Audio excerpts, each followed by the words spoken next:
चलिए question number 4 करते हैं 7.2 का। क्वेश्चन कह रहा है फाइंड द रेशो, मतलब रेशो निकालिए।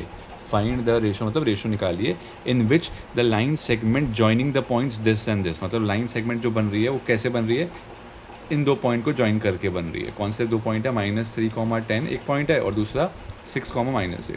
ठीक है, बढ़िया। कह रहे हैं कि line segment is divided by this, इस लाइन सेगमेंट को कौन काट रहा है, जैसे आपका x काटती है, इस लाइन का कौन काट रहा है, -1, 6। ठीक है, अब वो बोल रहा है कि आपको रेशो निकालनी है। याद रखना जिस भी क्वेश्चन में आपको रेशो निकालनी है तो आपको रेशो को लेट करना पड़ेगा। क्या करना पड़ेगा, रेशो को हमेशा लेट करना पड़ेगा। आप करेंगे let the ratio B K/1, हमेशा फिक्स है, आपको K/1 ही मानना पड़ेगा। ये तरीका है इस क्वेश्चन करने का। तो आपने रेशो क्या मानी, K/1।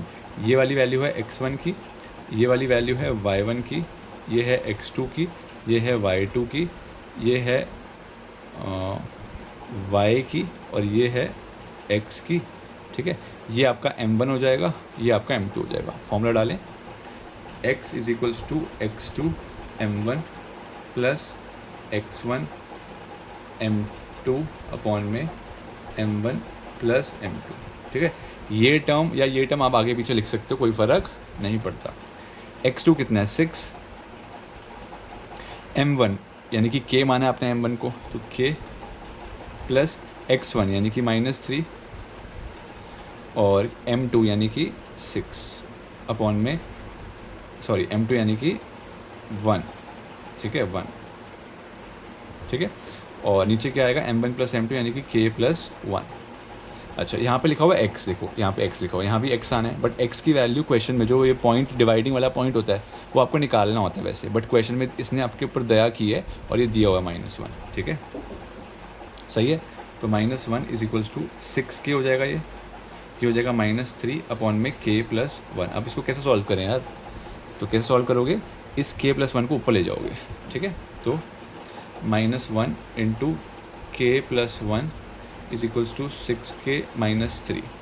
ठीक है, -1 को इससे करोगे तो -k हो जाएगा, -1 = 6k - 3।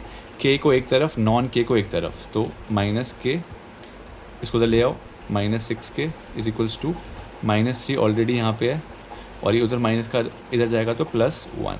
तो आंसर कितना आ जाएगा, -7k = -2।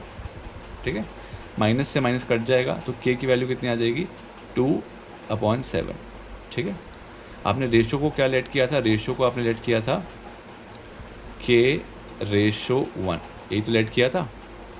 तो अब k की वैल्यू कितनी है, 2/7 रेशो 1, तो 2/7 रेशो 1 तो 2/7 ही होता है ना। तो आपका आंसर कितना आ जाएगा, 2/7। ठीक है, 2/7, ये आपका आंसर है। तो याद रखना जब भी रेशो फाइंड करनी होती है तो आपको ये रेशो लेट करनी पड़ती है। अब दूसरा सवाल आपके मन में आएगा, ये तो मैंने x का कर दिया, y का कौन करेगा भाई। तो y आप इसमें आपको क्या निकालनी थी, रेशो निकालनी थी। तो रेशो तो आ चुकी है, तो हमारा काम ख़त्म हो चुका है, ख़त्म, इतना ही करना है। बट आपको मन में आ रहा है डाउट कि अगर x की जगह y वाला फॉर्मूला लगा देते तो क्या होता, तो आंसर आ जाता, सेम आएगा आंसर। ठीक है, तो आप x की जगह अगर y वाला फॉर्मूला लगाओगे तो आंसर बिल्कुल सेम आएगा। ठीक है, नेक्स्ट क्वेश्चन करते हैं।